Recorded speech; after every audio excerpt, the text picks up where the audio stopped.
خبر وکم ما اصل کې ډیر زیاته ذلیل وخت تیر کړی دی که ما پسې چا پیسې وي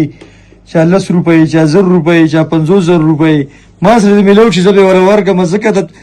وی پردې حق الله پاک نه بخي موږ مخکې ډېرې غلطۍ کړي دي ډېر خلکو پیسې هم راپسې وي که د چا ما سره پیسې وي نو زه به خپل نمبر هم دې کې زه ووایم ما له راشي په الله قسم چې زه به ورته 1 روپۍ واپس کوم خو ما ته دعا وکړئ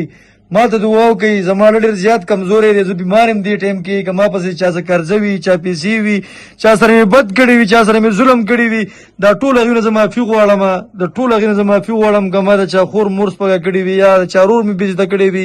یا کوم مشر مې بېزته کړی وي نو زه تاسو نه معافي غواړم که دا ویډیو څوک په دې ټایم کې ګوري د الله رضا دپاره مخکې شیر کوي که څومره خلکو ما پسې چېرته ما چا نه پیسې خوړل مخکې ډېر زیات بدعمل وم زه په دې کیسو نه پوهېدم چې الله له به م ورځي اخر به مري د انسان به څومره عمر وي یار 100 کاله به وي 200 کاله به وي هغې نه پس به انسان مري نو زه په خپلو ګناهونو باندې ما الله نه مخکې توبې وښکلي زما توبې الله پاک قبولې کړي دي ځکه انسان مو چې توبه وباسي په ده باندې چې یا سترګو کې اوښکې راشي دغه الله په پوه شي دغه توبه قبوله شوه او بله دا خبره که هغه په وجود باندې یخته ودرېږي نو پوه شه چې